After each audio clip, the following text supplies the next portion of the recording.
Assalamualaikum warahmatullahi wabarakatuh. Salam tegas, salam terukur, lugas, dan tuntas. Apa kabar sobat? Alhamdulillah kita bertemu lagi dalam keadaan sehat dan tetap semangat di Sudi Prayitno Legal Channel.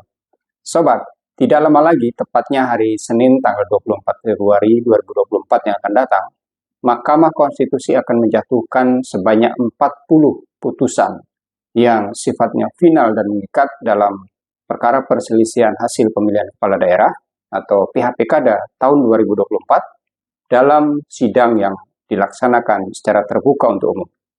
Nah, mencermati 40 perkara PHPKADA yang sudah selesai proses pemeriksaan persidangannya di Mahkamah Konstitusi pada tanggal 17 Februari lalu, semua pihak khususnya tentu saja para pemohon, para termohon, para pihak terkait, dan Bawaslu pasti bertanya-tanya, putusan apa yang akan dijatuhkan oleh Mahkamah Konstitusi nanti?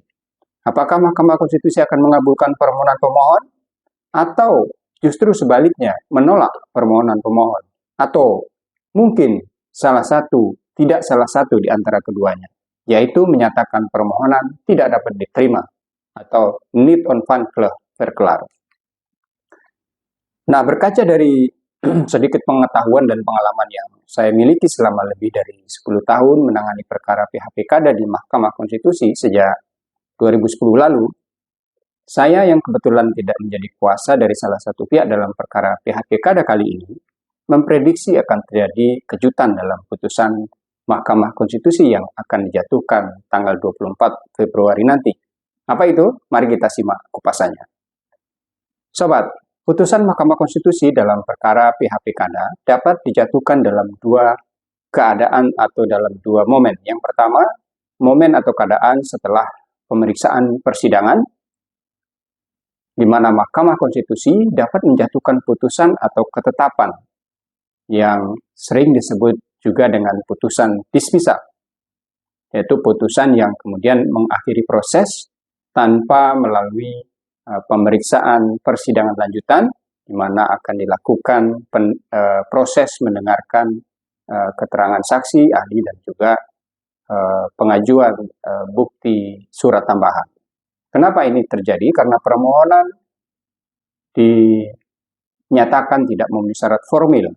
Yang pertama. Yang kedua, karena pemohon menarik permohonannya, atau karena permohonan gugur, atau juga karena permohonan bukan merupakan kewenangan Mahkamah Konstitusi. Nah, putusan atau ketetapan jenis inilah yang sudah dijatuhkan terhadap 270 perkara PHPKADA sebelumnya. Ya, karena alasan-alasan tadi. Yang pertama, ada 227 perkara yang dinyatakan tidak memenuhi syarat formil. Yang kedua, ada 29 perkara yang ditarik kembali oleh pemohon. Kemudian yang ketiga, ada 8 perkara yang dinyatakan gugur, dan ada 6 perkara yang dinyatakan bukan kewenangan Mahkamah Konstitusi. Sehingga proses pemeriksaannya terhenti hanya sampai tahap pemeriksaan persidangan. Kedua, momen setelah pemeriksaan persidangan lanjutan. Nah, ini putusan yang dijatuhkan setelah selesai pemeriksaan persidangan lanjutan, yaitu keadaan di mana putusan yang dijatuhkan oleh Mahkamah Konstitusi setelah mendengar keterangan saksi dan ahli serta diajukannya bukti-bukti surat tambahan. Nah, momen inilah yang nanti akan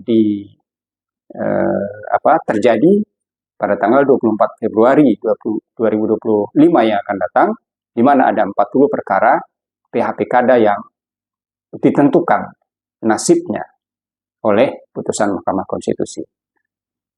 Maka merujuk pada ketentuan pasal 59 Peraturan Mahkamah Konstitusi nomor 3 tahun 2024 tentang tata beracara dalam perkara perselisihan hasil pemilihan kepala daerah, ada 3 jenis amar, ya, bunyi petitum atau bunyi putusan dari Mahkamah Konstitusi yang nanti akan dijatuhkan pada 24 Februari yang akan datang. Ya, ada 3 kemungkinan jenis putusan yang akan dijatuhkan. Yang pertama adalah MK akan menyatakan permohonan tidak diterima apabila pemohon dan atau permohonan tidak memenuhi syarat formil. Nah, ini jenis amar yang pertama. Kemudian jenis amar yang kedua adalah permohonan ditolak. Ya, kapan ini terjadi? Apabila permohonan telah memenuhi syarat formil, ya, jadi memenuhi syarat formil permohonan yang diajukan oleh pemohon, tapi pokok permohonannya tidak beralasan menurut hukum atau tidak bisa dibuktikan kebenarannya di persidangan, maka Mahkamah Konstitusi akan menolak permohonan pemohon. Dan yang ketiga, Mahkamah Konstitusi bisa jadi akan menyatakan permohonan dikabulkan. Bisa dikabulkan untuk sebagian atau bisa dikabulkan untuk seluruhnya. Apabila permohonan telah memenuhi syarat formil dan juga pokok permohonannya beralasan menurut hukum untuk sebagian atau seluruhnya. Nah, inilah 3 jenis amar putusan yang nanti akan kita saksikan dan dengarkan bersama-sama terhadap 40 perkara yang masih tersisa. Nah, dari 40 perkara yang masih tersisa sampai tahap pemeriksaan persidangan lanjutan tersebut, keyakinan saya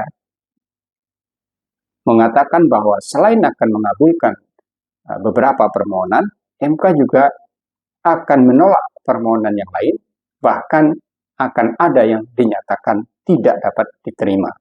Apa alasannya? Yang pertama, ada beberapa permohonan yang menurut saya memenuhi syarat formil dan pokok permohonannya beralasan menurut hukum. Ya, ini bila kita membaca permohonan dan juga jawaban serta keterangan dari Bawaslu. Sehingga kemungkinan ada putusan yang menyatakan permohonan dikabulkan, ini sangat terbuka. Kemudian yang kedua, ada beberapa permohonan yang sekalipun telah memenuhi syarat formil, tapi pokok permohonannya tidak beralasan menurut hukum. Jadi, pokok permohonannya tidak bisa dibuktikan, walaupun permohonan tersebut memenuhi syarat formil, sehingga putusan Mahkamah Konstitusi akan menolak permohonan. Dan yang ketiga, ada beberapa pemohon dan atau permohonan yang tidak memenuhi syarat formil, sekalipun mungkin pokok permohonannya beralasan menurut hukum, sehingga dipastikan permohonan dinyatakan tidak dapat diterima. Beberapa sebabnya antara lain pemohon tidak memiliki legal standing, ya, karena selisih perolehan suaranya dengan pasangan calon peraih suara terbanyak melebihi ambang batas yang dibolehkan oleh undang-undang untuk mengajukan permohonan. Kemudian sebab yang lain adalah karena permohonan yang diajukan oleh pemohon tidak jelas atau kabur, misalnya karena pertentangan antara posita dan petitum, atau juga karena pertentangan antara petitum yang satu dengan petitum yang lain. Jadi ada 3 kemungkinan putusan Mahkamah Konstitusi dalam perkara THP-Kada yang nanti akan dijatuhkan pada 24 Februari 2025. Dari 3 jenis amar putusan Mahkamah Konstitusi tersebut, menurut hemat saya, jenis putusan yang jumlahnya paling sedikit adalah putusan yang mengabulkan permohonan, baik sebagian maupun seluruhnya.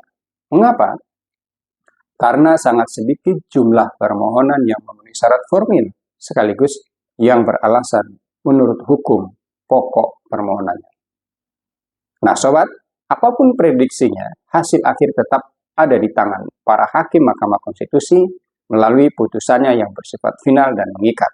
Prediksi ini juga tidak dimaksudkan untuk mempengaruhi putusan Mahkamah Konstitusi, karena Mahkamah Konstitusi merupakan representasi dari salah satu lembaga negara yang melakukan kekuasaan kehakiman yang merdeka untuk menyelenggarakan peradilan guna menegakkan hukum dan keadilan.